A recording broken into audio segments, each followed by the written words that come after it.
Hello! I had another dream, and this one was really incredibly epic. It was possibly the most epic dream I've ever had in my entire life.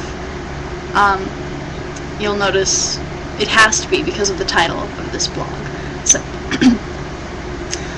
I was dreaming that I was sitting with my dad in New York City at this, crumbly table, and that he was writing out his will on, this brown paper towel that was really crummy, and then there was this woman who came by who was like, "You shouldn't write your will on a paper towel, it's not going to last." And she was really snooty and obnoxious, and it was really annoying.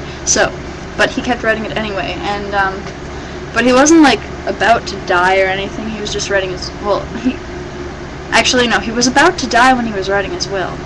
But then, his will, somehow he changed the will that was on the paper into being seeds that he planted in words on the wall so that they would grow into plants that spelled out his will.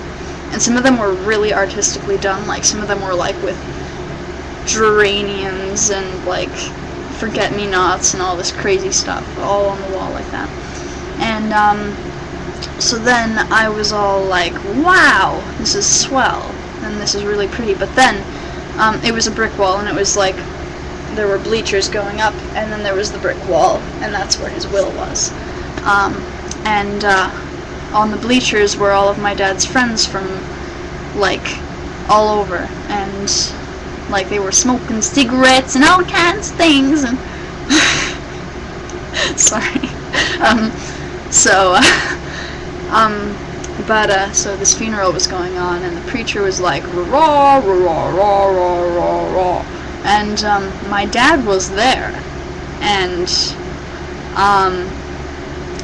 so he was watching his funeral, and it was totally whatever. It was yeah, word up, it's my funeral. So yeah, and so I went over and gave him a real genuine hug, which was nice. And I noticed that actually his will was erased from the wall, and I was fuming with anger because I was like, WTF, that was my dad's will, what the hell? Which is what actually no, it's not. WTF does not spell what the hell, so I did not reiterate. Okay, anyway, so I was really upset, and I was walking down, and I was really angry. But then I went over and gave my dad a hug, and then the earth, this was all in New York City, mind you, the earth trembled, and the background was New York City skyline and everything, and suddenly the background flickered, and instead of being New York City, it was this train terminal in Britain or something. It was a huge train terminal from the 40s or something, and then it flickered back to being New York City, and it was really weird. It was flickering, and the earth shook, and everyone was "Ah!" and everyone ducked, and I actually scrambled under the bleachers like they did in those 70s things where they were duck and cover, and they hid under the desks to hide from the nuclear bombs. So anyway, I did that, and so I was just sort of chilling there, and what the hell is going on? And someone was like, "There's a bomb dropped on the city!" And I was like, if there was a bomb dropped, we would be sort of dead right now. So, but actually, I was wrong, apparently. I was running around in the city, and I had no idea what was going on, and finally I got to this, hospital, and then it was all this time I had been on a field trip with my schoolmates in New York City, and the people in the hospital, the nurses were all "You guys have to stay here until your parents come to pick you up." And we were this is horrible, because there was pandemonium going on in the city, and they weren't telling us what was going on. It was just in 3rd grade, I was just, there was, one day when we were sent home early, and they didn't tell us why, and then when we got home we saw the Twin Towers burning on the television set. And it was like that, except that I saw this chick reading a newspaper in the hospital, and you know what the headline was? this is the reason for the title. Chuck Norris bombs over 18 locations in the United States. Country declares war on Chuck Norris. Yeah. So, and apparently he had bombed New York City, but none of us were dead. Anyway. So, then I was just sort of chilling, and I was mingling with my friends. I was like, howdy, I haven't seen you guys in a long time, because I've been around and stuff. And I've been in GYLC, and I've been in Cape Cod, and I've been in the summertime, and just not doing nothing. And they were all like, you're annoying, go away. Not really, but everyone was ignoring me, and I had no friends.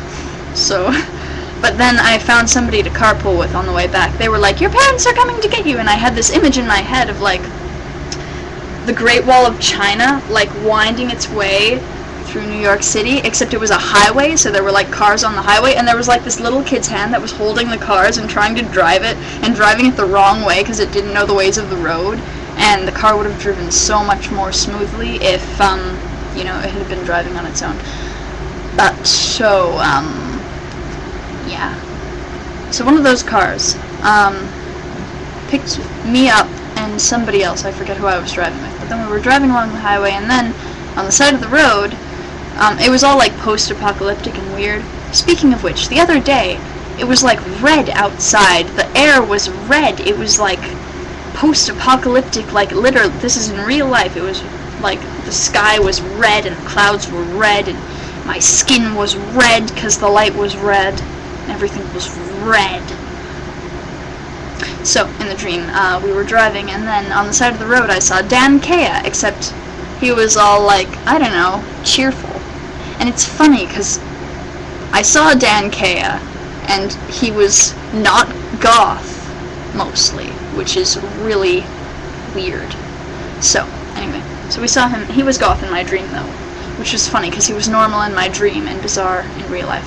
Anyway, we saw him on the road, and we were like, hi! And he was all like, and, so then we were driving for like 5 minutes, and then we saw him again, and we were like, how did he get there so fast? And we were like, hi! And he was like, he got really excited. Anyway, so then I went home and had pie, and that was the end of the dream.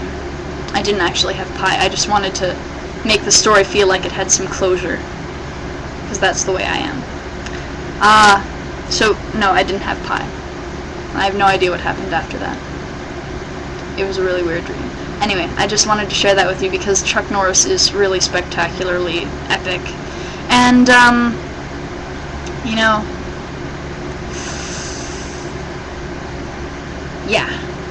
And, just as a disclaimer, I am not in any way trying to insinuate that Chuck Norris has any plans for bombing the United States. That is not at all my intention, just for all of you people who are tapping the phone lines and such because of the Patriot Act. That's all I had to say. Thank you.